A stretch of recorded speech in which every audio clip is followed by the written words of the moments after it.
Person ए, B व सी किसी काम को क्रमशः 15, 20 व 30 दिन में कर लेते हैं। इनका समय दे दिया आपको।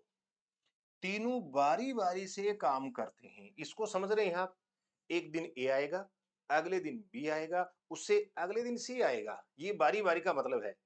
अगर 3 व्यक्ति बारी-बारी से आते हैं, तो उनको रोज के बजाय 3 गुना टाइम लगेगा। एक मंडे को, एक ट्यूसडे को, एक वेडनेसडे को। तो वही काम अगर तीनों साथ आते तो एक ही दिन मंडे में हो जाता। अब 3 दिन में होता है, ये ध्यान रखना है। बारी-बारी शब्द यहाँ पर महत्वपूर्ण है। आगे कह रहा है ए काम की शुरुआत करता है। अब बारी-बारी आते हैं तो जरूरी नहीं कि ए ही पहले आए, कोई भी आ सकता है।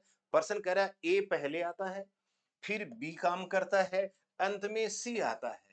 पहले दिन ए, मंडे को, ट्यूसडे को बी, वेडनेसडे को सी, ऐसे आते हैं। तो वह काम कितने समय में पूरा हो जाएगा? तीनों का समय दे रखा आपको। ये समय यहां लिख लेंगे हम 15, 20 और 30। और इस समय को लिखने के बाद में हम यहाँ लघुत्तम ले लेंगे इन तीनों संख्याओं का। इन तीनों संख्याओं का लघुत्तम आपके पास आ गया 60। भाग लगा देंगे, 15 का भाग लगाएंगे। ये जो 60 है ना, ये टोटल यूनिट हो गई। 15 से इसको डिवाइड करेंगे 4, मतलब ये 4 यूनिट रोज करता है। बी 20 का भाग लगाएंगे, ये 3 यूनिट करता है और ये 2 यूनिट रोज रोज करता है।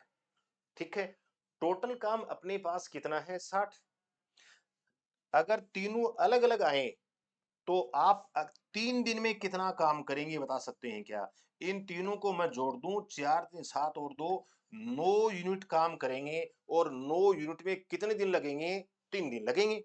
ठीक है, अब अपन क्या करेंगे, इस 60 में कितने का भाग लगाने वाले हैं? 9 का। और 9 का भाग लगाएंगे तो 9 6 54। यहां ध्यान रखना, ये 54 आ गया। इस 6 को बताओ। देखो हमने 9 का भाग लगाया है, मतलब 9 3 यूनिट से हो रहे, 3 जगह से हो रहा है। इसका मतलब पहले इस 6 को 3 से गुणा कर दो। 6 को 3 से गुणा करेंगे तो 18 दिन तो ये लग रहे हैं उनको। अगर तीनों एक साथ आते तो 6 ही दिन लगते, लेकिन तीनों बारी-बारी से इसलिए आ रहे हैं, इसलिए 3 गुना समय लगेगा, 18 हो गया। अब कितने यूनिट और बच गए? माइनस करेंगे, 6 यूनिट बच गए। इस 6 यूनिट में पहले करने कौन आएगा? पहले करने आएगा ए। और ए रोज कितनी यूनिट करता है यहां देखना। ए 4 यूनिट करता है। तो इस 6 में से ए 4 यूनिट करेगा और 4 यूनिट में उसको कितने दिन लगेंगे? 1 दिन लगेगा। 1 दिन ये हो जाएगा आपके पास में यहां पर। अब कितने यूनिट और बच गए? 6 में से 4 यूनिट ऊपर आ चुके हैं। अब बचे हैं 2 यूनिट। इस 2 यूनिट को कौन करेगा? बी करेगा।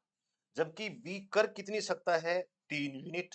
ये देखिए यहाँ पर 3 यूनिट कर सकता है, तो इसमें 3 का भाग लगा देंगे। ये हो जाएंगे 2/3 दिन। अब टोटल दिन कितने हो जाएंगे? 18 और 1 19 और 2/3 ये है। तो आपका आंसर जो आएगा वो आएगा 18, सॉरी 18 और 1 19, 19 सही।